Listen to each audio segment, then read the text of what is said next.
Nah, pertanyaannya gimana caranya gitu kan? Makanya mungkin kenapa Patrick Waluyo masuk di Goto ada kemungkinan terkait dengan hal ini.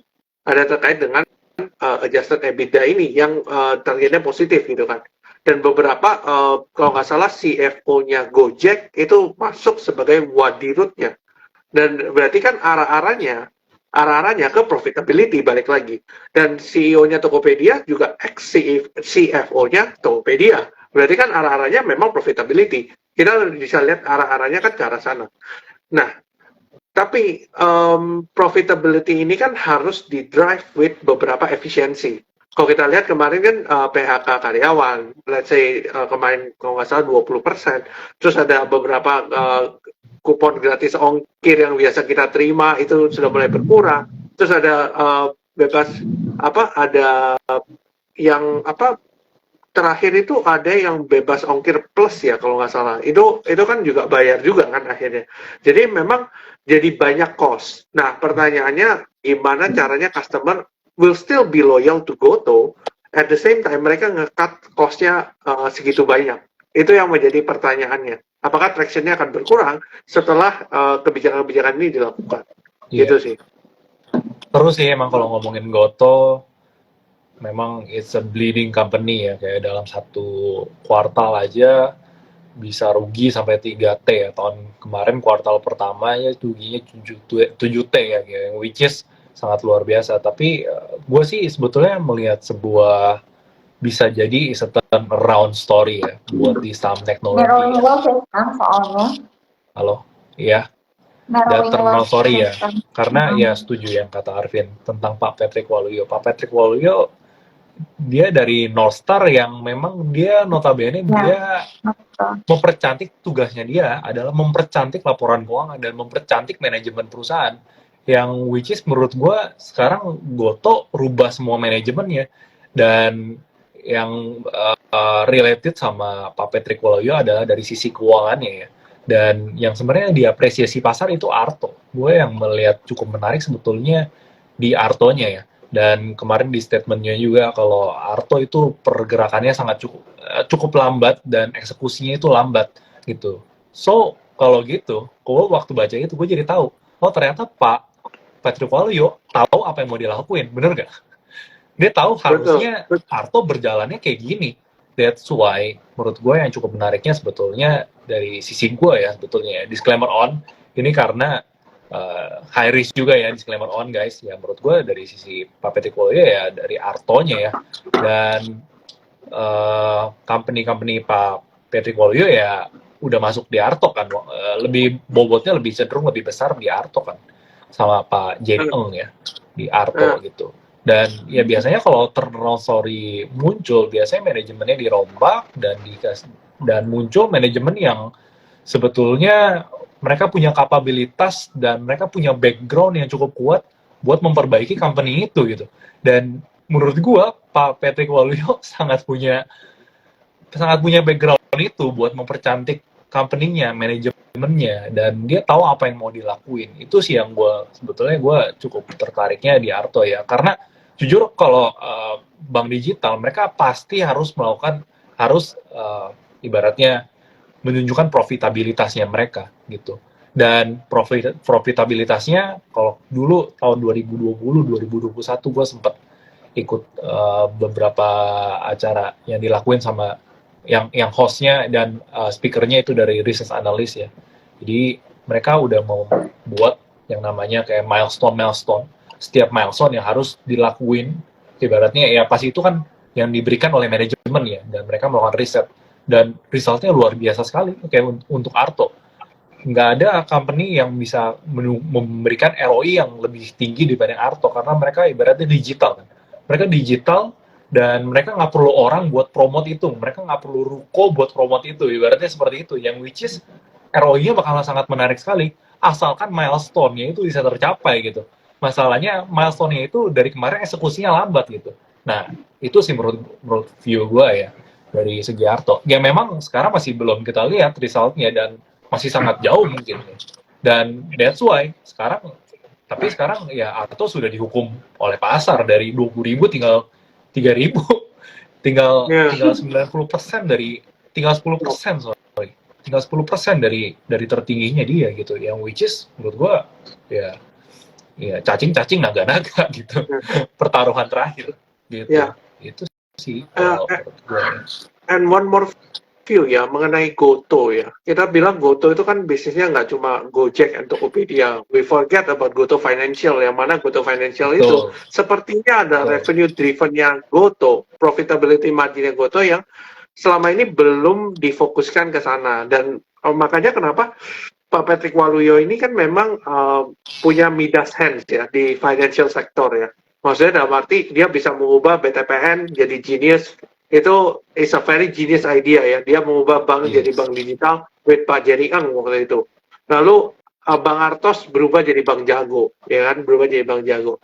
Nah, Goto itu punya banyak banget resources. Kalau kita bilang ya secara misalnya contoh orang top up di GoPay gitu ya, masih bisa dialokasikan ke tempat lain gitu. Untuk apa, masih banyak yang bisa dioptimasi.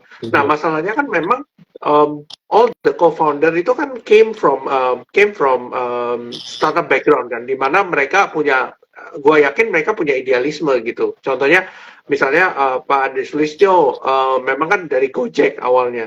Mungkin punya idealisme bahwa Gojek harus sekian gitu. Pasti punya idealisme masing-masing. Contoh Pak William Tanuwijaya, foundernya Tokopedia, juga sama, melakukan hal yang sama. Jadi punya idealisme. Nah, padahal maybe if we think from the other perspective, jangan-jangan yang bikin revenue driven bukan yang ini, tapi ada satu lagi yang bikin revenue driven yang jauh lebih besar. Contoh misalnya kita let's say ngomong Cbank and Shopee gitu ya, kita bilang Cbank and Shopee is a one entity, tapi ternyata Cbank itu malah cuan dibandingkan Shopee-nya gitu. Jadi memang ini kita harus lihat dari perspektif yang berbeda. Nah, makanya kenapa gue tertarik banget ketika Pak Patrick Waluyo masuk sebagai direksi, karena Pak Patrick Waluyo ngeliat, wah ini arah-arahnya pasti kelihatannya mau ngembangin ya financialnya sepertinya, karena melihat bahwa wah jangan-jangan yang tadi Bro William bilang bahwa perkembangan dari Arto itu secara pace very slow, yang menyebabkan maksudnya tidak berkontribusi banyak terhadap keuangannya Goto. Nah, berharapnya nanti ke depan Arto ini bisa memanfaatkan DPK yang masuk entah melalui Gojeknya atau memang dari Bank Artonya gitu untuk dilemparkan ke kredit. Nah, kalau kita bilang secara ekosistem, dia kan masih punya Bevin. Ya, ekosistemnya kan masih ada Bevin. Yang mana Bevin, kalau kita bilang multi finance, marginnya luar biasa tinggi. Nah, tinggal masalah mereka dapat dananya dari mana kan? Dengan spread itu aja, itu sudah luar biasa. Plus kalau kita bilang GoPay Later, itu gila banget itu marginnya ya. Gila banget marginnya. Kalau mau dioptimasi luar biasa, itu bisa. Makanya kenapa Cbank itu cuannya luar biasa. Karena Shopee Pay Later gitu. Sesimpel itu sebenarnya. Nah, sesimpel itu. Karena masyarakat Indonesia itu kita bisa bilang very konsumtif gitu. Kalau kita bilang secara landscape ekonomi kita, itu very konsumtif. Tinggal gimana cara mengoptimasi dana-dana yang dimiliki secara dana pihak ketiga bisa dioptimasi jadi kredit gitu. Itu aja masalahnya. Ya karena kalau main ke segmen yang memang consumer ya, ibaratnya mereka punya channel yang cukup besar dan masuk langsung ke consumer kayak Cbank. Kan persepsinya tinggal kayak begini, gue beli barang 100.000, bunga 2% sebulan, 100.000, 2%, 2.000, ya udahlah hajar aja gitu kan. Padahal 2% itu kan angka yang luar biasa gitu kan. 20% setahun gitu. Ya. Jadi ya orang Indonesia kan pasti ya udah pikirnya ya udah cuma bayar 2.000, tapi mereka nggak pikir persentasenya itu loh. Yang sebetulnya ya kalau kita mungkin yang kita belajar ya 2% ini gede banget. Nggak usah lah bayarnya pakai kartu kredit aja atau bayarnya pakai yang lain aja atau top up aja gitu kan yang masih punya cashnya, daripada gue bayar 2% gitu buat suatu hal yang nggak terlalu penting juga. Atau misalkan kalau beli barang 1 juta ya 2% cuma 20.000, ya udah hajar aja, it's nothing. Betul. Gitu kan ya, kelihatannya kecil tapi kalau diakumulasi dengan teknologi luar biasa banget. Makanya sebetulnya bank digital kemarin kan diapresiasi market dengan luar biasa ya, tapi masalahnya eksekusinya itu gitu sih kalau view gue. Setuju banget tadi ekosistemnya juga sama ya di Bevin ya. Iya. Iya. Oke. Gimana, udah Shan? Mungkin mau terkumpul lah ya nambahin. beberapa sectoral yang potential. Iya. Ya, Makanya tadi Gimana, gue Shan? and waktu actually bahas the gue, newest one dan actually the newest one tadi yang sempat disinggung adalah tech. Dan again, tech kalau dulu aku setuju banget sama Arvin, investor dulu melihat tech itu tuh usersnya berapa, pertumbuhan, maksudnya kayak matrix users dan lain sebagainya, download, rating, even tuh diperhatiin. Tapi kalau sekarang mau nggak mau harus earnings, harus profit kayak gitu. Jadi investor pun juga semakin cerdas dan again gitu, nggak bisa kayak 2022 sebenarnya 2022 akhir sampai sekarang itu tuh adalah moment of truth gitu. Jadi pembuktian dana-dana yang sudah dikumpulkan ketika IPO, terus ketika diinjek itu tuh jadinya seperti apa, sejauh apa untuk bisa membuat perusahaan tuh khususnya tech bisa cetak earnings gitu sih. ya, iya, oke. Menarik sih ya pembahasan Iya. kita hari ini ya. Apalagi nanti malam nih, ya kemungkinan besar red falls gitu dibandingkan dengan red cut ya. Dan nggak tahu Oke, kita apakah nantikan nanti subuh efeknya ya. cukup Kita besar. nantikan subuh nanti. kita nantikan subuh kok hasilnya. Subuh besok. Subuh jam 1 pagi. Pasang alarm Ya, jam 1 sekarang tidur, nanti jam 1 bangun. Karena kalau misalkan sampai kalau jauh sih red cut ya, emas yang menarik banget gitu menurut gua. Emas yang cukup menarik. Ya kira-kira Yap. kayak gitu. Ada lagi guys Oke. yang mau kalian sampaikan? Kalau dari aku, ya mungkin ya itu lagi sih yang tadi itu we must be very flexible, responsive juga to the market.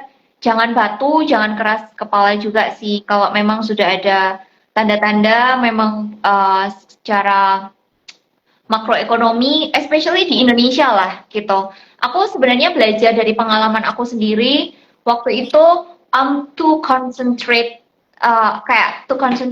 di perihal-perihal fluktuasinya global gitu. Tapi aku melupakan sebenarnya ya hal paling penting adalah ketika kita memang fokus ke domestic market kita, which is adalah Indonesia, dan ya yang pastinya itu ke emiten-emiten pegangan kita sih gitu. Iya. Arvin? Mungkin Arvin. Ada? Oke, sebenarnya memang kalau kita bilang dari ekonomi Indonesia kan is still fine ya. Kalau kita bilang konsumsi masyarakat terakhir berdasarkan data Bank Indonesia ya masih cukup baik ya. Meskipun memang balik lagi kita ngomong soal K-shape recovery ya, bukan artinya V-shape recovery. Dalam arti yang K-shape berarti yang view-nya memang middle up ya memang naik terus gitu. Tapi ya middle misalnya kita bilang yang menengah ke bawah itu justru lagi suffering sekarang. Contoh yang let's say penghasilannya 1 sampai 2 juta itu mereka sudah makan tabungan ibaratnya. Kalau teman-teman baca dari data BI itu seperti itu dan memang ini terrefleksi di real market di mana kalau kita lihat real marketnya memang yang terjadi sangat timpang antara yang benar-benar kerja di middle up dan kerja di middle low. Ini beda banget, kondisi ekstrimnya beda banget. Jadi mungkin seperti itu sih yang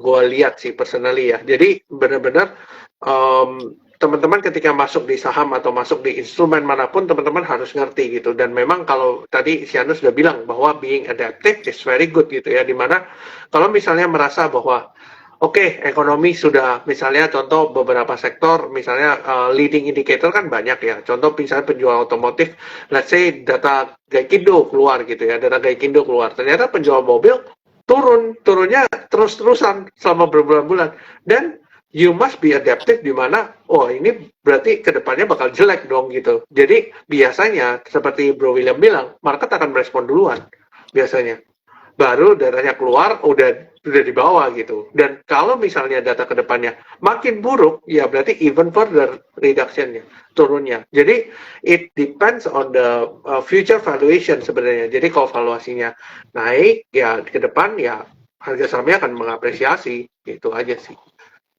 Yes. Setuju. Market is always about expectation ya. Jadi kedepannya ya, walaupun ya sebetulnya kita nggak beli cerita ya, tapi kita bisa following the catalyst aja yang kedepannya bakalan ada seperti apa.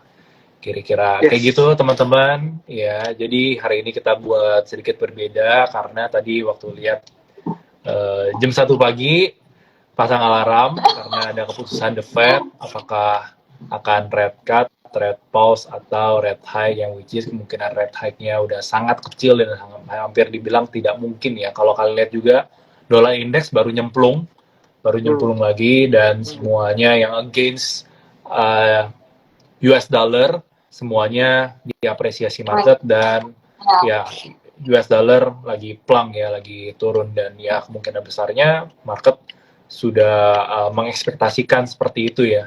Apalagi sekarang market US sedang open, dan ya we'll see nanti malam gitu. Dan hari ini kita bikin perdebatan supaya kita nggak boring. Dulu kan dari kemarin kan kita satu arah dari kita muter, setelah itu ya udah gitu aja gitu. Tapi di sini gue juga pengen kasih pesan ke kita semua, ke viewer kita, kalau di market tuh ada dua view. Ada orang yang bull, dan pasti ada juga orang yang bear. Ada orang yang beli, pasti ada juga orang yang mau jual. Dan semuanya sah-sah aja di pasar. Dan semua argumen itu sangat diterima, acceptable. Semuanya ada dasarnya dan semuanya ada pertimbangannya. Siapa yang paling benar? Ya buat gua market is always right. Market yang pasti selalu benar. Bukan masalah argumen kita salah atau benar, tapi bagaimana pasar menilainya gitu. Jadi kalau kita dibilang kita memprediksi, sebetulnya kita nggak perlu memprediksi. Dan terakhir gua ada sempat baca dari Warren Buffett juga, dia tidak memprediksi pasar. Tapi dia, karena dia tahu dia tidak bisa memprediksi pasar dan kedepannya dia tidak tahu apa yang akan terjadi, karena dari itu dia beli aja perusahaan yang secara fundamentalnya luar biasa. Dan gue coba mempraktekkan itu juga, dan hasilnya juga not bad, oke gitu. Dan ya kita tinggal tunggu aja nanti mainnya ISG kita ya, dan beberapa saham juga sudah diapresiasi. Semoga apresiasinya berlanjut. Beberapa saham yang kita mention